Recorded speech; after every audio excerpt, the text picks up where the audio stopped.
Good morning. So if everyone doesn't mind for 1 second, if you don't mind getting up and turning around and giving a round of applause to our audio video team, please. All right, so I'm S.A. Grant, the host of the Boss Uncaged podcast. I'm also a digital marketer. I'm many different things. I always go by the title of brand and growth strategist, but more importantly than that, I am a stroke survivor, believe it or not. I know my face is not crooked, I'm not limping, but I pushed through that, got to where I am right now, and I'm also a family man.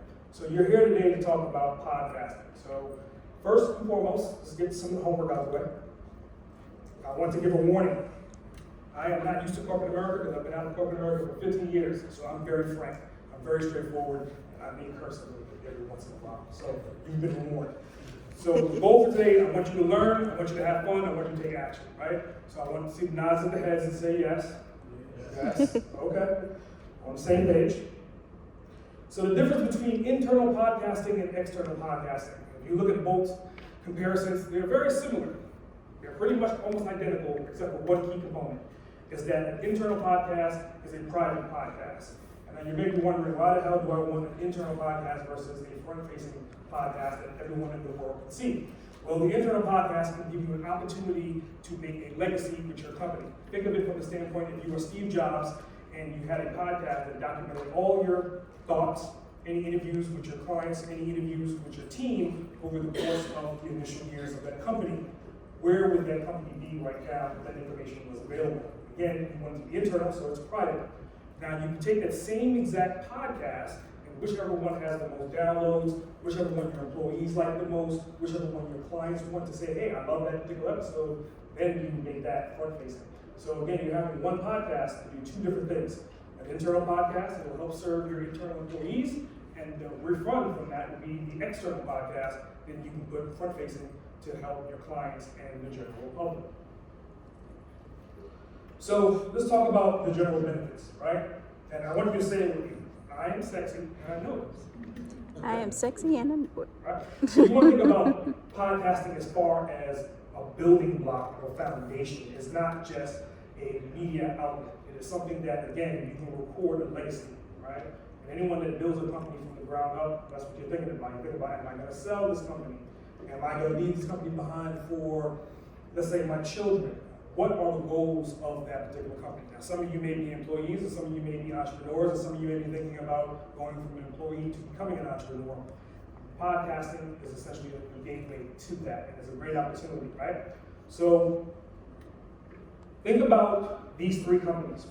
They're household names, right? American Airlines, Netflix, and Trader Joe's. These three companies are great examples that have podcasts that you may have never heard of.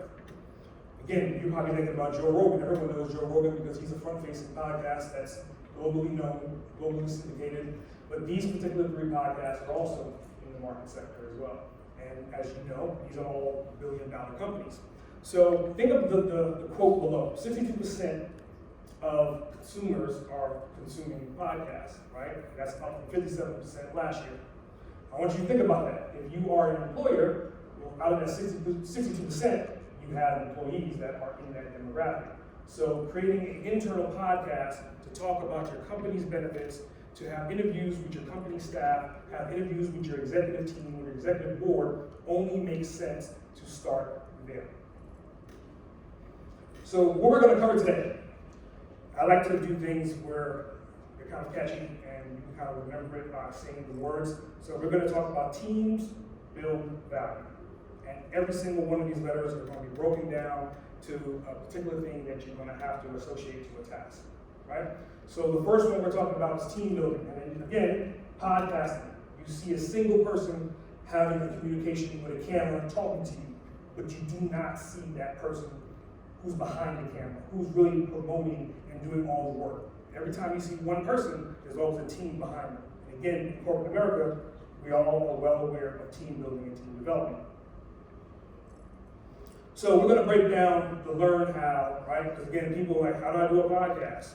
Is the podcast diverse? What kind of content should I have in the podcast? Who's tracking the results of the podcast? Who's doing the time management? Who's doing the actual conversion of the actual sales of that podcast? So I want you to think about talented trainers and teachers. That is your team. These are the people that are in your company that are the educators, naturally. They are the researchers, naturally. They are the documenters, naturally. They are the systematizers, and they love content. They love learning. Everyone probably knows this person, but they never thought about them in a podcast format. These are the people that are going to learn how to create your podcast for you. Again, if you don't want to learn how to do it, why would you when you have someone that's on your team that is more than willing to do it for you? E is for people that are excited, right?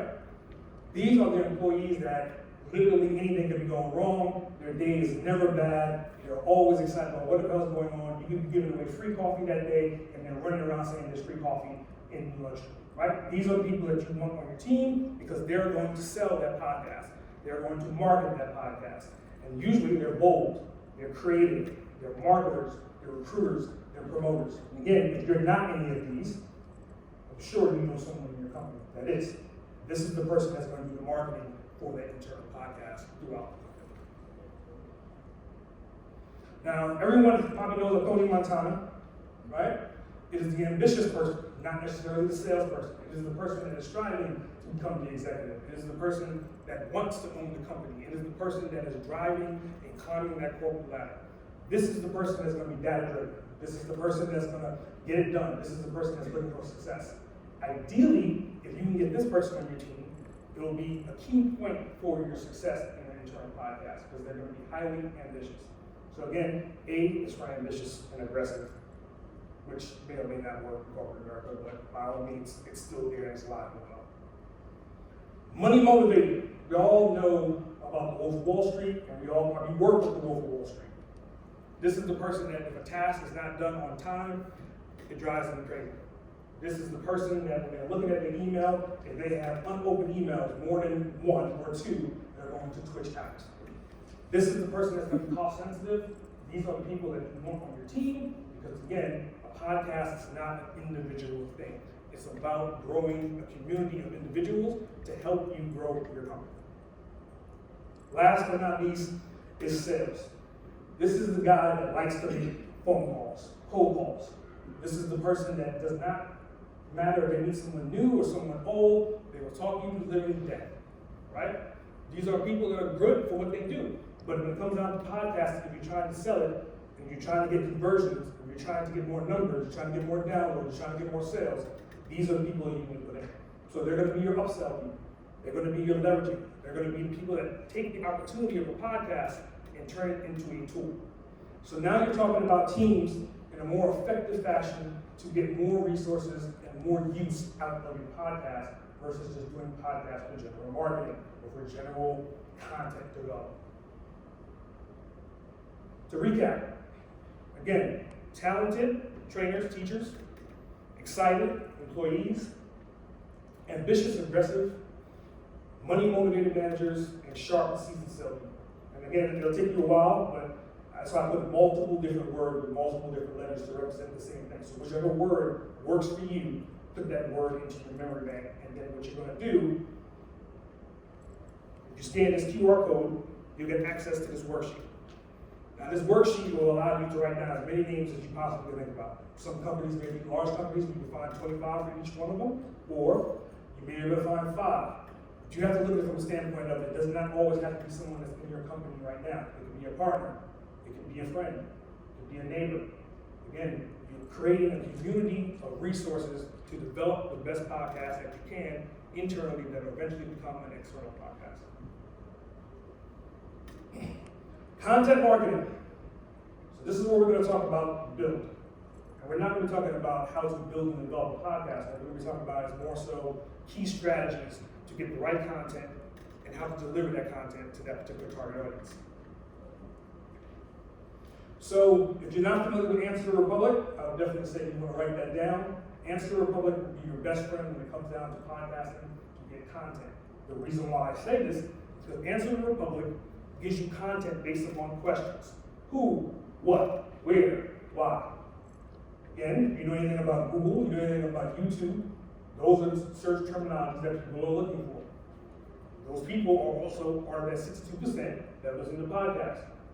And if they're listening to podcasts, don't you think they're going to be searching for the same exact thing that you search for on Google? So when you're titling or you're defining your episodes, this is where you're going to get those questions from. So if you're talking to an executive at your company, you want to ask them what, right? You want to ask them when, where. Those keywords come first, and what those keywords are going to be represented, you're going to be able to find them in Answer Republic. An example of that would be marketing. If I type in marketing in Answer Republic, and then it's going to come back and say a question. Who is the ideal person for marketing? Or it's going to say, where do I find a marketer? All these are questions that you can then ask your executive. Utility-wise, right? So the supply and demand. You found the keywords, you found the questions, you know what to ask, you know what you're going to say, but is it going to be worth your time? So you want to go to trends.google.com and just look for what keywords are trending based upon the questions that you're going to plan on asking. And again, we're just making the scope of work. We're not even talking about developing a podcast as of yet. Next is the sourcing of the data, the verification of it. So you have your search results, you have your who, what, where, and why, you have that content, then you want to add some facts, you want to add some stats, you want to add some quotes and some charts. A lot of times on Instagram, you may see a question, you may see a quote. This is where this will come in. Because again, podcast is not just one source of media, it can become all of your content. It can become all of your media if you follow these steps and record the content in this fashion. So when you go to editing the podcast, you have all these little bit of elements to then propagate on Instagram, Facebook, Twitter, and everything else. L is for learnability, right? So you want to make sure it's easy content. You want to make sure it's systematic content, so you're not breaking a sweat, you're not banging your head on a rock, or your audience is not banging their head on the rock. So you're going to have to survey your audience. In an internal podcast, your audience is your employees. So put polls out, put surveys out, create case studies, do user testing. The more feedback you get from your target audience, the more results you're going to get, and the stronger that podcast is going to be, and it's going to be more longevity, because again, you're answering the user's information that they're telling you that they want versus what you think that they want. So you've been the demonstration of the content, right? So if you're a software company, obviously doing demos, right? Demos are pretty easy. Again, that's more for a front-facing webinar. But if you have internal people that are selling your product and they've never seen it in action, this is where this comes in.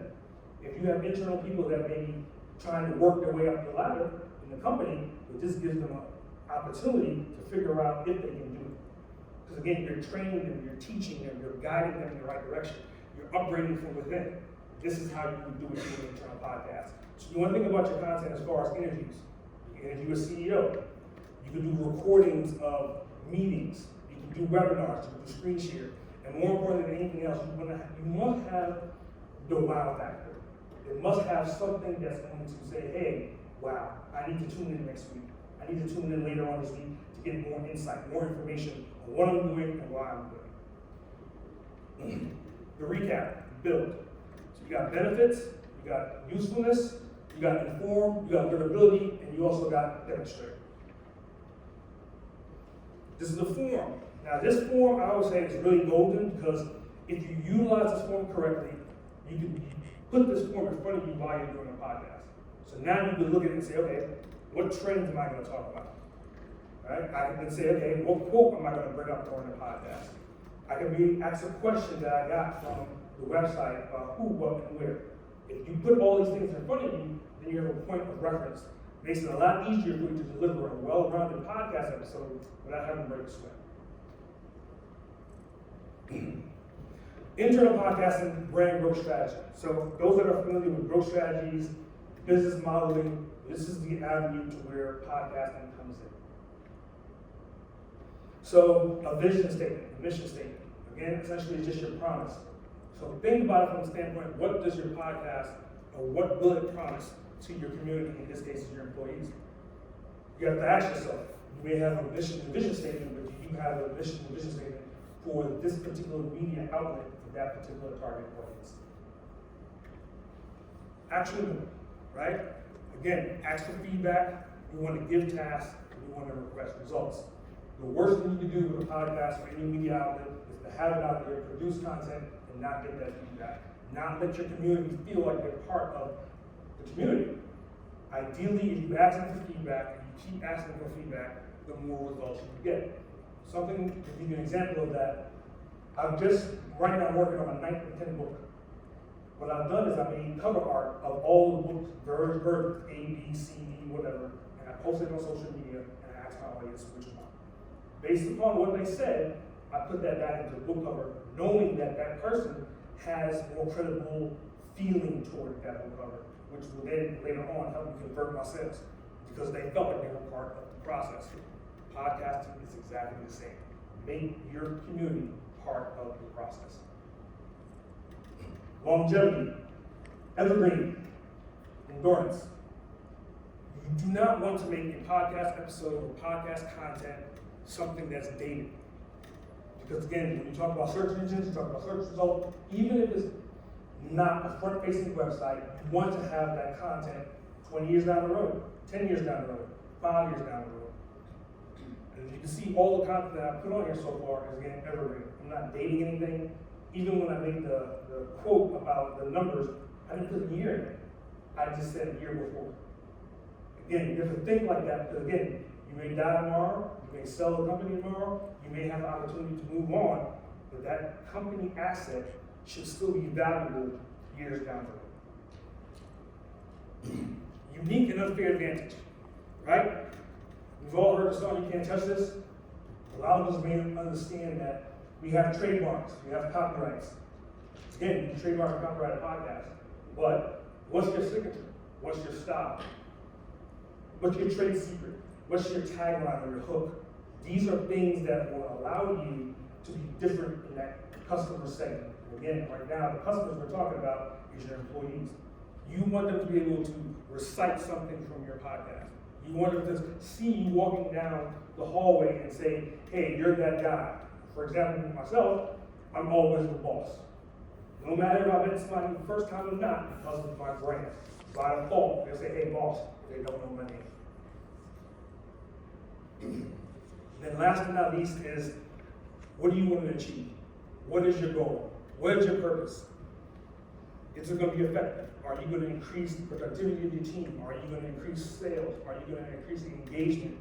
Ideally, if you're following these steps, you're hitting every single aspect of one of these things to make sure that your team or your sales or your client not only know what your vision is for the company, not only know what you're doing, not only know who your product is, not only know who your clients are, and not only do they know who your employees are, but all of it is essentially documented where you're creating a legacy online by creating a podcast. To recap, you have the value proposition, right? You have the actionable activities, you have the longevity, the unique factor, or the unfair advantage, and you also have your vision goals. So again, all the QR codes are all going to the same spot, so if you missed it the first time, this is another sheet that you can use. Again, if you have all three of these sheets, what we're going to go into is what I like to call triangulation. During this seminar, obviously, we've seen a lot of overlapping circles, and this is something that it kind of pinpoints exactly where you need to be in the process of creating an actual podcast. And that's why I made the tagline about teams build value. If you overlap these three circles, and again, you can literally sit down in front of your podcast while you're recording it and have these three sheets in front of you, and you'll have everything that you need right off the top of the bat to figure out, what am I communicating with? Who am I communicating with? What questions am I asking? What am I delivering? What's my value? All will be laid out in front of you. And you can test this model out. You can start interviewing people. You can start having conversations about your products and just report it. It doesn't have to be a production. You can use a simple cell phone and start there. Right? That's the first step. Is to record the content, listen to the content, and make sure you're delivering value at all aspects of that content. Now, this last slide, if you don't mind, I need everyone to stand up. I need you to say it out loud. Say it with your chest. I'm a badass podcaster. My teams build value. I will take massive action. I'm a boss uncaged. Sit down, guys. So this is going to recap where I am as far as my podcast journey. 2 years ago, was that 2 years? 2, 3 years? Stroke? Stroke? Yeah. 4. 4 years. As of today. 4 years as of today. That's my wife, by the way. And also my executive producer. 4 years as of today, I had a stroke, and I kind of alluded to it earlier, but it was a long story short, I burned myself out. I was working too many different opportunities all at the same time. And before I married her, she was in the hospital and she was like, well, you gotta do something different. You've been branding everyone else for the past 18 years. You need to take the opportunity to brand yourself. So she said that, and I said, okay, first I'm gonna marry her, and then I'm gonna take the advice. Then you fast forward about a year or so, it took me about 12 to 16 months to make a full recovery. And at the end of the recovery, I was like, what am I gonna do? Am I gonna become a YouTuber or am I gonna become a podcaster? I'm a guy that's more behind the curtains kind of guy. Obviously, I've grown into talking on stages and being in front of the camera. But in the beginning, I was like, okay, I'll be a podcaster. There's no need for video. I became a podcaster in February of 2020. From February of 2020 until today, I've rebranded my company to Boss Uncaged. I've rebranded my name to actually SA Brand. And this is some of the stats of where we are right now with the podcast. We're globally ranked at 0.5, right? To put that into perspective, Joe Rogan is ranked at 0.001. There's other competitors in that space that are top 1%, top 5%. But again, it's a complete strategy. The strategy I'm showing you today is one of the strategies that I've developed over the past couple of years to get to the point to where we're globally ranked, and at the same time, we're having opportunities to interview billionaires and millionaires and founders and startup companies. Again, it's not bragging, you have to take the journey from where you were and demonstrate to where you're going. And once you get to where you're going, then you have to get back and educate like I'm doing right now. So, going into closing, do you have any questions?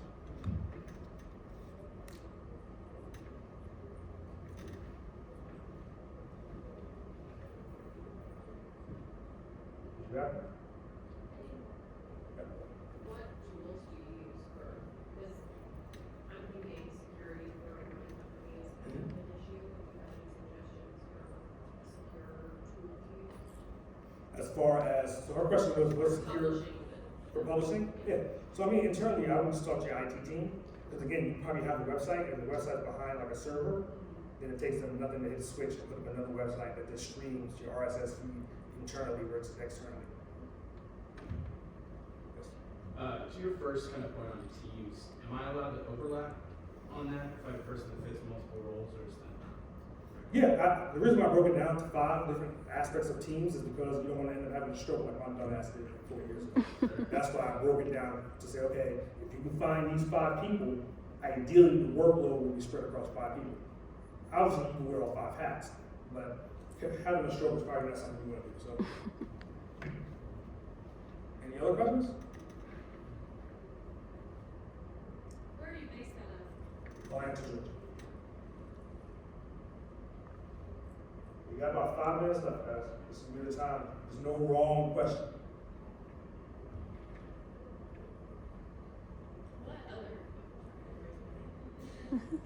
No, I was gonna say, so once you have that internal podcast up and going, you figure out what content is working internally, how you decide with your external audience where to start? Well, again, your external and internal audience is essentially the same, right? Your employees are buying into your company the same way your clients are buying into your company. So you track your downloads.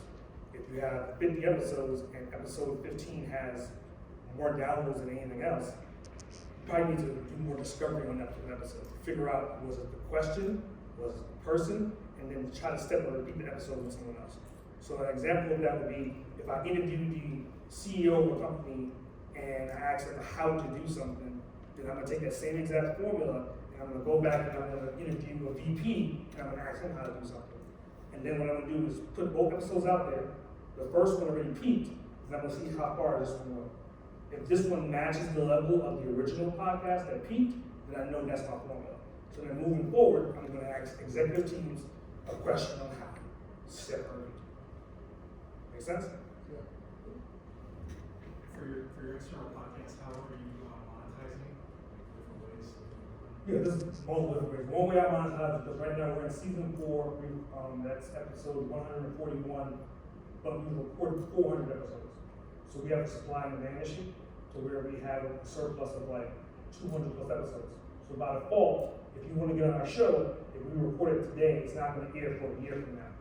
So then we say, okay, you can have an expedited option. If you want your show to air in 30 days, you have to pay a premium for that to happen. That's one way of monetizing. Obviously, just ads are not the best way of monetizing a podcast. I would say if you have a podcast, you use your internal advertising. You do your own ads inside your podcast. Because you're already talking to your community. Why don't you market to your community while you're talking to your community and get that conversion versus paying pennies on a dollar for someone else to put an ad spot into your podcast? I was gonna ask you how we have an external podcast right now. We're just under 10 episodes. How are you repurposing your content Yeah. across like your social media or where are you sharing it in other places besides just being published? Yeah. So the beautiful part about that question is podcast, I would say, is the golden media outlet, because you may hear people talk about YouTube, you may hear somebody talk about Facebook, you may hear somebody talk about blogs, you talk about all these different formats, but all of them essentially come from podcasting. I always start with video and audio, and that's essentially 2 separate marketing streams right there. My YouTube channel, I use the syndication from the RSS feed, and I use the RSS feed to then stream to multiple platforms. So when I do a YouTube live, it's all automatically going to go live on Twitter, LinkedIn, Facebook, multiple Facebook groups, all at the same time. And then in addition to that, later on, when the episode actually airs, my RSS feed then is going to syndicate that again. And then in between that year span for the episode airs, we chop up those videos and we put them back into Instagram, stories, TikTok, and everything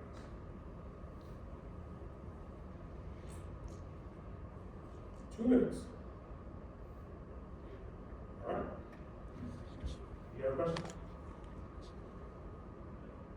All right, cool. All right, well, I appreciate everyone's time and hope that you got some value out of this.